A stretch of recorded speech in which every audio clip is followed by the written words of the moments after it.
আসসালামু আলাইকুম, সবাই কেমন আছেন? আজকে আমরা চলে এসেছি ঈদ স্পেশাল বিরিয়ানি নিয়ে। আজকে আমরা রান্না করব বাসমতি চালের বিরিয়ানি। চালের পরিমাণটা 1 কেজি, সেজন্য আমরা প্রায় 1.5 কেজির একটু বেশি মাংস নিয়েছি। এখানে আমি 1.5 কেজির মতো সলিড মাংস নিয়েছি, কোনো হাড্ডি মাংস অ্যাড করিনি। প্রথমে আমি মাংসটা ফ্রাই প্যানে দিয়ে দিচ্ছি।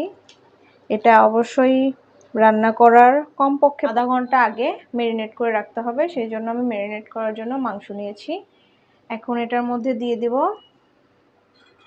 আদা ও রসুন বাটাটা। আদা ও রসুনটা অ্যাভারেজে আমি 2 চামচের মতো দিয়ে দিয়েছি, কারণ এখানে আদা আর রসুন একসাথে বাটা আছে, তো 1 চামচ করে আমি দিয়ে দিয়েছি। এরপরে দিয়ে দিব পেঁয়াজ কুচি। আমি অল্প পরিমাণ পেঁয়াজ কুচিটা এখানে অ্যাড করব, আর বাকিটা বেরেস্তা অ্যাড করে দিব। এরপরে দিয়ে দিব লবণ, 1 চা চামচ পরিমাণ লবণ দিয়ে দিয়েছি, তার একটু বেশি আমি দিয়ে দিচ্ছি। এরপর দিয়ে দেব আমি ধনিয়ার গুঁড়া 1 চা চামচ পরিমাণ।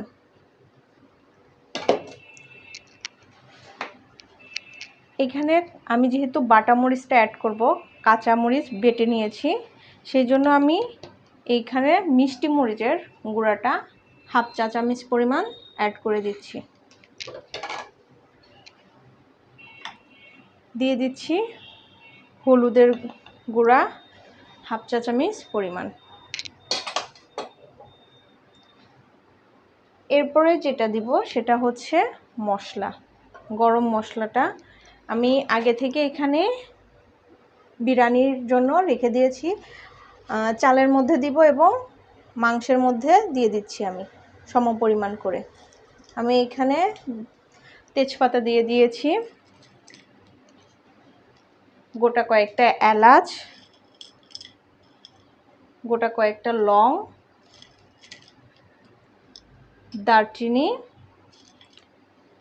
এগুলো অ্যাড করে নেব। এরপরে আমরা যেটা দিব সেটা হচ্ছে সয়া সস। আমি সয়া সসটা প্রায় 1 চা চামচের একটু বেশি দিয়ে দিয়েছি। এরপরে দিয়ে দিব আমি চিলি সস। চিলি সসটা আমি 1 চা চামচের মতো দিয়ে দিচ্ছি।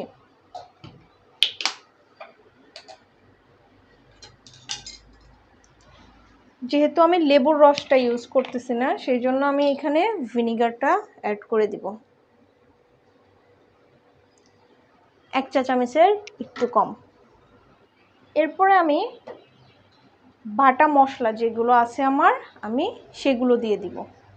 এখানে আমি দিয়ে দিয়েছি প্রায় 2 টেবিল চামচের মতো বাদাম বাটা।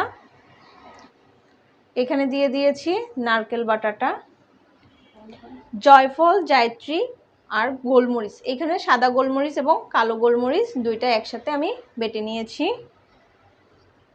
দিয়ে দিচ্ছি শাহি জিরা মশলাটা এবং স্টার মশলা যেটা আছে ওইটা।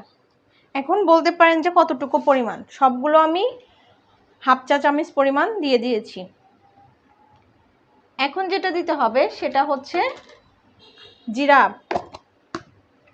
শাহি জিরা দিয়ে কিন্তু আমি অল্প পরিমাণ শাহি জিরা দিয়েছি, এর জন্য 1 চা চামচ পরিমাণ আমি নর্মাল জিরাটা বেটে নিয়েছি, সেটা দিয়ে দিচ্ছি। এখন আমি যেটা দিয়ে দিব সেটা হচ্ছে এই রেসিপিটার মেইন উপাদান, টক দই। এখানে 1/2 কেজি সম পরিমাণের টক দই আছে, আমি এটার অর্ধেকের বেশি দিয়ে দিব।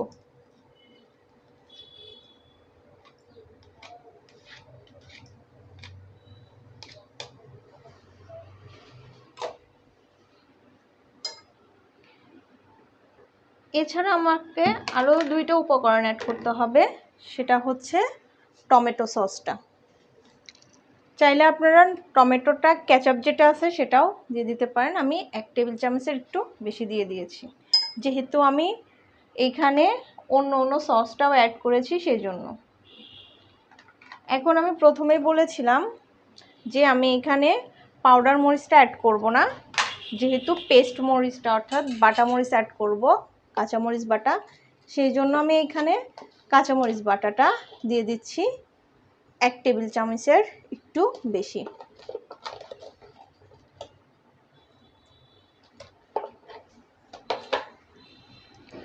এখন আমি এটাকে হাতে মেখে নিব। তার আগে আমি এখানে ঘি দিয়ে দিব। ঘিটা দিয়ে দিচ্ছি 1 টেবিল চামচ। ঘিটা আমি পরবর্তীতে আবার দিব যখন চালটা সিদ্ধ করব তখন। এই পর্যায়ে আমি কোনো তেল অ্যাড করব না, কারণ টক দই এবং ঘিটাই আমি দিয়ে পুরো মাংসটা মেখে নেব। এখন আমি মেখে নিচ্ছি মাংসটা।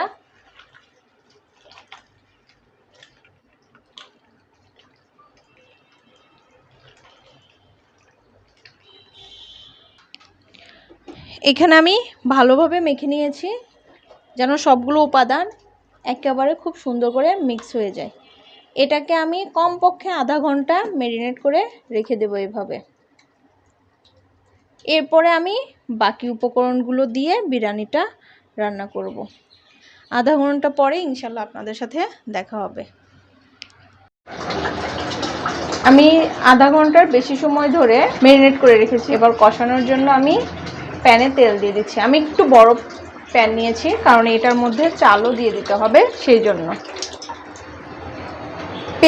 বেরেস্তা করার সময় যে তেলটুকু বেঁচেছিল আমি সেই তেলটুকুই নিচ্ছি এবং অল্প একটু বেরেস্তা পেঁয়াজ এখানে দিয়ে দিচ্ছি।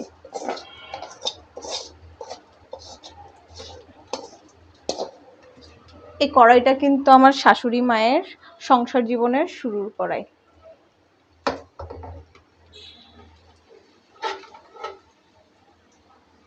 এটার সাথে অনেক স্মৃতি জড়িয়ে আছে।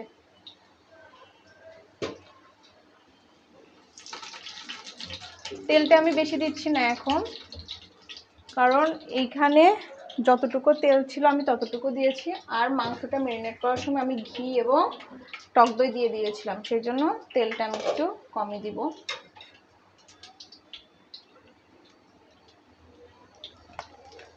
আমি মাংসটা ঢেলে দিচ্ছি।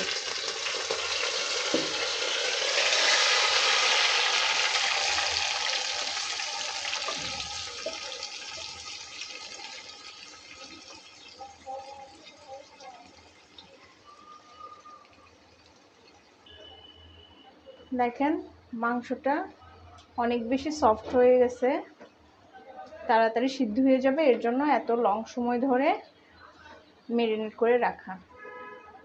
আমি এখন এটাকে নাড়তে থাকবো এবং যখন তেল উঠে যাবে তখন আমি এটাকে একটু পানি দিয়ে ঢেকে দিব।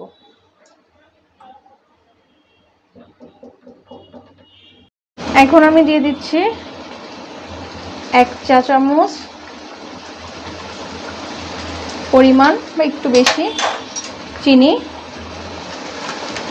আর যেহেতু আমি হাতে মশলা অনেক দিয়েছি সেই জন্য এখানে আমি বিরিয়ানি মশলাটা অর্ধেক দিয়ে দিচ্ছি, 1 প্যাকেটের অর্ধেক। এবারে সবগুলো আমি মিক্স করে চুলাটা লো লেভেলের দিয়ে ঢেকে দিব মাংস সিদ্ধ হওয়া পর্যন্ত।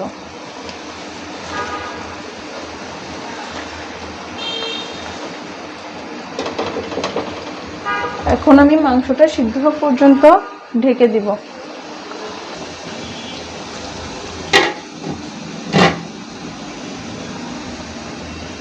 রান্না করতে করতে সন্ধ্যা হয়ে গেছে, সেই জন্য কালারটা সুন্দর আসতেছে না এখন। তারপরেও দেখেন যতটুকু পারছি ততটুকুই দেখাচ্ছি। কালারটা কিন্তু মাশাআল্লাহ অনেক সুন্দর আসছে। আর আমি বারবার কিন্তু ঢেকে দেওয়ার পরও খুলে খুলে ঢাকনা খুলে খুলে একটু করে নেড়ে দিচ্ছি। দেখতে হবে যে মাংসটা নিচে ধরে যাচ্ছে কিনা। ধরে যাওয়ার চান্সটা খুবই কম, কারণ এখানে ঘি আর টক দইটা অ্যাড করা হয়েছে, যেটা নিচ থেকে লেগে যাইতে দিবে না মাংসটাকে। তো তারপরেও আমি বারবার নেড়ে দিচ্ছি। এখন দেখেন মাংসটার উপর দিয়ে কিন্তু তেলটা ছেড়ে দিছে, বা ঝোলের উপর দিয়ে তেলটা ভেসে উঠেছে। আর একটু পরে এটার সাথে আমি আলু বোখরাটা অ্যাড করে দিব।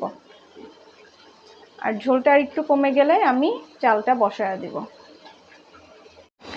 আমি চাল সিদ্ধ করার জন্য পানি বসায় দিছি। পানিতে বলক আসার সাথে সাথে আমি দিয়ে দিব তেজপাতা।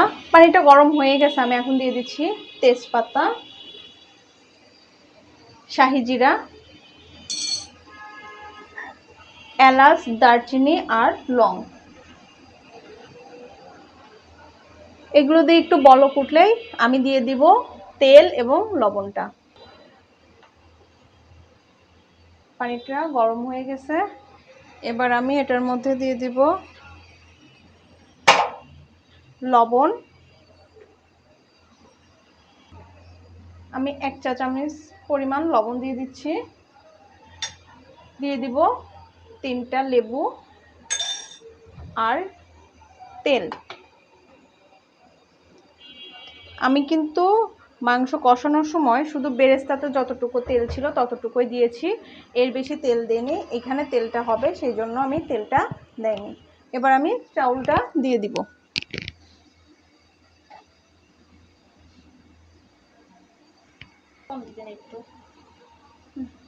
আমি চাউলটা দিয়ে দিচ্ছি এটার মধ্যে।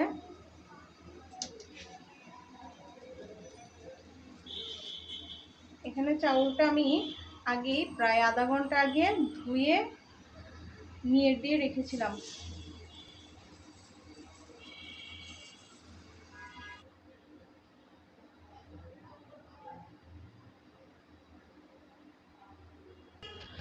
এটা প্রায় 60% সিদ্ধ হওয়া পর্যন্ত আমাদেরকে অপেক্ষা করতে হবে। তারপরে আমরা চালটা ছেঁকে মাংসর মধ্যে দিয়ে দিব। অ্যাড করে দিচ্ছি 8টার মতো আলু বোখরা। আলু বোখরা না দিলে আমার মনে হয় বিরিয়ানির টেস্টটা ফুল হয়ই না, সেই জন্য আমি আলু বোখরাটা অ্যাড করে দিলাম। আমার মাংসটা অলরেডি হয়ে গেছে, এখন আমি এটাকে রেখে দিব। এরপর আমি চালটা অ্যাড করব। আমি অন্য চুলায় চালের সিদ্ধ দিয়েছি, দেখেন চালটা এরকম হয়ে গেছে, মোটামুটি হয়ে গেছে। এখন আমি 2-4 মিনিটের মধ্যে পানি ছেঁকে মাংসের মধ্যে দিয়ে দিব।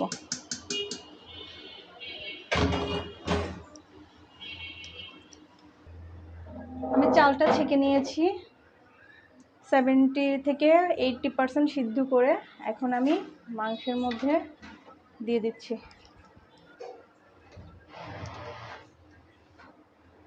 ফুল সিদ্ধ করা যাবে না, কারণ আমরা দমে রেখে দিব, তো এর জন্য।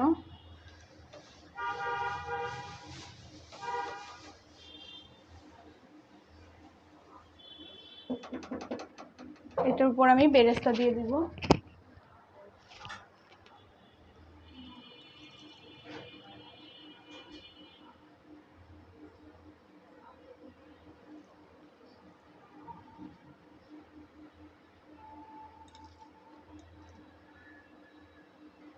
আমি পুরো বেরেস্তাটাই দিয়ে দিব এখানে।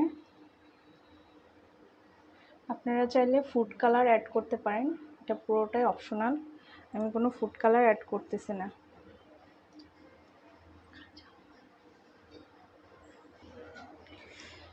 আমি যেহেতু এটা দম বিরিয়ানি করব, এর জন্য আমি দমে দিয়ে দেওয়ার জন্য চারপাশে আটা দিয়ে লেচি কেটে নিয়েছি এবং সেটা দিয়ে আটকে দিচ্ছি।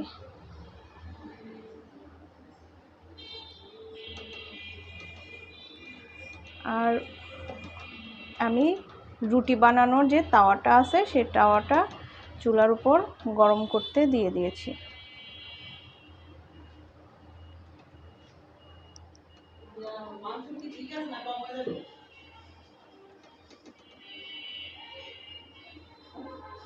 এভাবে চারপাশে দিয়ে দিতে হবে লেচিটা।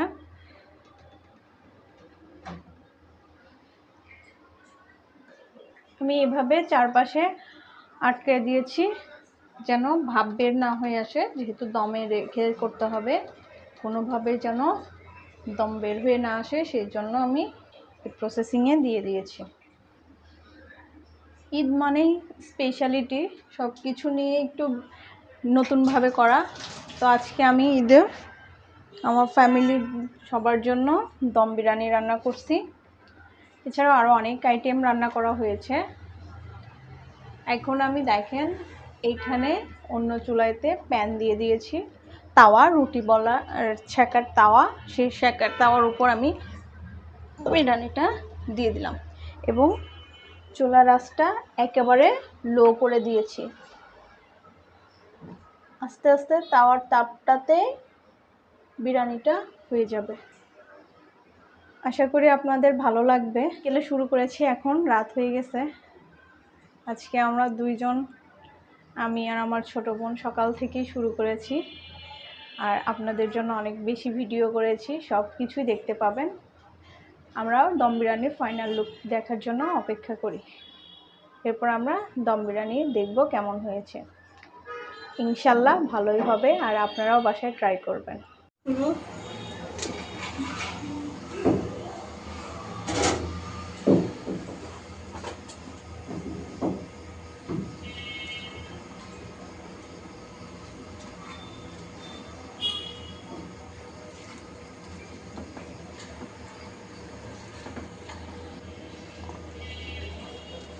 দেখেন কেমন হয়েছে,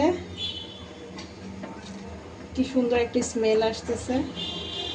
আমি এবার মাংস আর রাইসটাকে একসাথে মিশিয়ে নিচ্ছি। ফুড কালার দিলে বা জাফরান কালারটা দিলে আর একটু সুন্দর হতো, কিন্তু আমি কালারটা অ্যাড করতে চাই নাই। আপনারা চাইলে অ্যাড করে দিতে পারবেন। রেডি হয়ে গেছে আমার দম বিরিয়ানি, বাসমতি চালের দম বিরিয়ানিটা। আজকের মতো এই পর্যন্তই। আল্লাহ হাফেজ, আসসালামু আলাইকুম।